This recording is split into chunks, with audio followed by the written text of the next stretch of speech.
ऊपर रखेंगे। एक्चुअली हम लोग एक स्टूडेंट प्रोटेस्ट के माध्यम से राजनीति में आए। कोई आइडिया नहीं था कि पॉलिटिक्स कैसा होता है, और खासकर कभी मुखिया का चुनाव नहीं लड़े तो बंदे अगर सांसद का चुनाव लड़ेंगे तो ये तो आइडिया ही नहीं था। तो हमने एक स्टूडेंट का प्रोटेस्ट था झारखंड में, वहाँ आए, मीडिया के सामने अपनी बातों को रखा, मीडिया में कवरेज मिला, तो पूरे राज्य में हमारे विचारों को सर्कुलेट किया गया। उसके बाद से हर एक पंचायत वाइज, प्रखंड वाइज सभाएं होने लगी और लोग हमारा डिमांड करने लगे, हमें सुनने लगे, और कभी कभी 2 बजे रात तक, 4 बजे रात तक लोग सुनने लगे।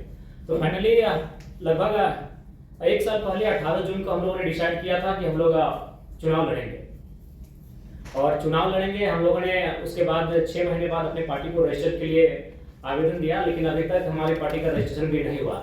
और बाकायदा हम लोग 1 साल के कम समय में चुनाव लड़े और बहुत दमदार तरीके से चुनाव लड़े, और झारखंड के हिस्ट्री में फर्स्ट टाइम कोई इंडिपेंडेंट कैंडिडेट 27% मतलब वोट लेके आया है। 3.5 लाख वोट लेके हम अकेले हैं, जिस लोकसभा चुनाव से हम लड़े थे। और कुल मिलाकर हम लोग 8 प्रत्याशी दिए थे, और लगभग हमारे 6 प्रत्याशी तीसरे पायदान पर रहे हैं। तो इसका मतलब है कि मैं भारत की तो नहीं कह सकता, लेकिन झारखंड के परिप्रेक्ष्य में कह सकता हूँ कि झारखंड बदलाव चाहती है, और नो डाउट बदलाव होना चाहिए, क्योंकि झारखंड जिस पृष्ठभूमि से आती है, झारखंड उसके नाम में ही छुपा है। झाड़ यानी जंगल होता है, खंड यानी जमीन होता है, और आज हमारा दोनों चीज संकट में है। जंगल की बात करने वाला कोई नहीं है। उदाहरण के लिए आप देख सकते हैं आज हंसदेव जंगल की क्या कहानी है। आज दिल्ली का टेम्परेचर हम लोग 45 पा रहे हैं, 46 पा रहे हैं, बिल्कुल अपने मतलब अपोजिट पा रहे हैं। झारखंड का वातावरण से जब दिल्ली में हम लोग कदम रखे तो बिल्कुल असहनीय लगा, और हम लोग को लगा भी नहीं कि 2 मिनट यहाँ ठहर पाएंगे। तो कहने की जो झारखंड का इशू है उसके नाम में छुपा है, और लगातार उन इशुओं पर हम लोग लड़े, उन इशुओं पर हम लोग बात किए, तभी जाकर जनता ने हमें आशीर्वाद दिया। नहीं तो उन पार्टियों से चुनाव लड़ना जो पार्टियां 40 साल पुरानी है, जो पार्टियां 50 साल पुरानी है, जिनका बूथ स्तर में कार्यकर्ता है, जिनके पास धनबल है, उनसे टकरा पाना पॉसिबल नहीं था। तो मेरे कहने का मतलब है आज भी अगर आप, क्योंकि बहुत सारे लोग कहते हैं कि कई साल लगते हैं राजनीति में आने के लिए, सालों लगते हैं, जूते घिस जाते हैं, माने बाल सफेद हो जाते हैं, इस मिथक को तो झारखंड हमने तोड़ दिया है कि मात्र साल भर के अंतराल में हम लोग 3.5 लाख वोट लेकर आए हैं। और बस अगर हमारे पास एक बेहतर टीम होती तो पहला ही चुनाव हम जीत जाते। ज्यादा अंतर नहीं था, जो जीते वो 4.5 लाख लाए, जो सेकंड में आए वो 3,70,000 लाए, इंडिया गठबंधन वाले, और हमसे मात्र 20,000 कम मेरा वोट था। तो इस चीज को तो हमने झारखंड में मतलब एकदम क्लियर कट उत्तर दे दिया है कि समय और साल मायने नहीं रखता है, आपकी आइडियोलॉजी मायने रखती है। और हमारी आइडियोलॉजी स्पष्ट थी। हमने स्पष्ट कहा था चुनाव में कि आप जितने भी लीडर्स हैं, क्योंकि सबसे महत्वपूर्ण जो चीज आती है वो इकोनॉमी की आती है। आज हम यहाँ बैठे हैं, चाहे जिनका जो भी डिपार्टमेंट है, हम लोग कोई साधु संत सन्यासी है नहीं, पीर फकीर है नहीं, हम एक सामाजिक जीवन को जीने वाले हैं, गृहस्थ जीवन को जीने वाले लोग हैं। यानी हमारा सबसे जो महत्वपूर्ण विषय होगा इकोनॉमी होगा, हमारी संपत्ति होगी। तो मैंने वही जनता से कहा कि जिन नेताओं को आप चुनकर भेजते हैं, आप उनकी संपत्ति के बारे में पता करें। आज किसी का दिल्ली में, किसी का रांची में, किसी का विदेशों के कंपनियों से टाइप है। एक आपकी बात बनाए भी है, इतना यूथ भी है, तो उसके बारे में आपको क्या लगता है? मेरी भी आशा है कि आप जैसे और लोग चुनाव जीते। हमें जरूरत है, इस बार सिर्फ 7 इंडिपेंडेंट कैंडिडेट हैं, हमें चाहिए कि एक स्ट्रॉन्ग डेमोक्रेसी के लिए और आए, क्योंकि आप मुद्दे उठा रहे हैं जो रेलेवेंट मुद्दे हैं।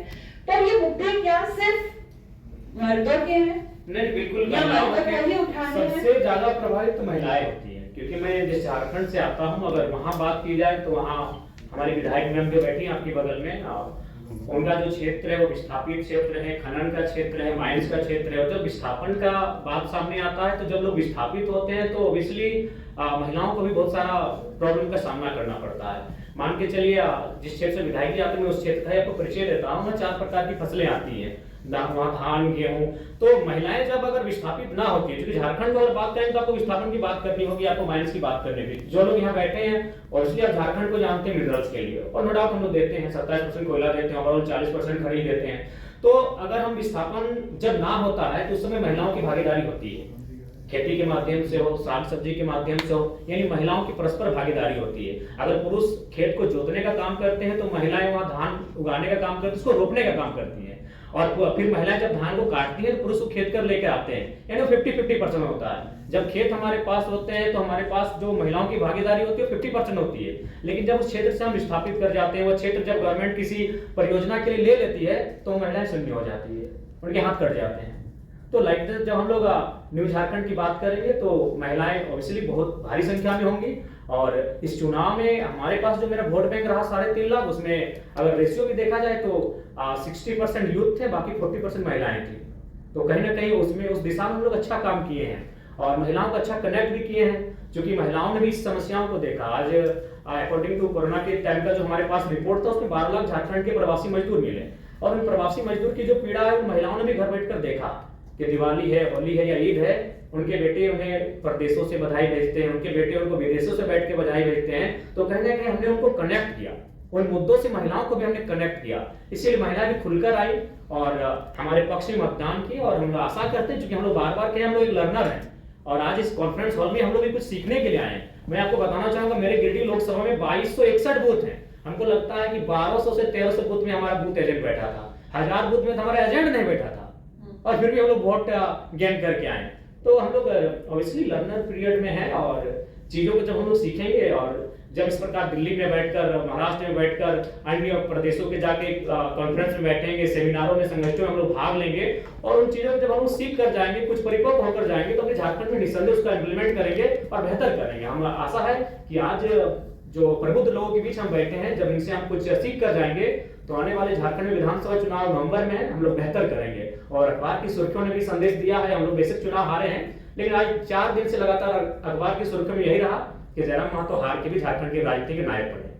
और बकायदा नेशनल न्यूज में भी हमें स्थान मिला, द हिंदू में स्थान मिला, द ललित भी गई हुई थी हमारे इंटरव्यू के लिए। और यही नहीं, बाकी जो नेशनल पार्टियां हैं जिनका सिंबल है, वो भी अब हम लोग से टाई अप करने के लिए इंटरेस्ट जता रहे हैं। हमने स्पष्ट कह दिया है कि आपकी आइडियोलॉजी हमसे मैच नहीं खाती, हम लोग न्यू पॉलिटिक्स करेंगे, क्योंकि आज हम लोग सिद्धांतिक पॉलिटिक्स की बात करने आए हैं, तो सिद्धांत से कोई समझौता नहीं होगा। 2 चुनाव और हारेंगे, 4 चुनाव और हारेंगे, नहीं जीतेंगे। हमारी जो नई पीढ़ी आएगी वहां से शुरुआत करेगी जहां से हम लोग छोड़ के जाएंगे, लेकिन सिद्धांत से कोई समझौता।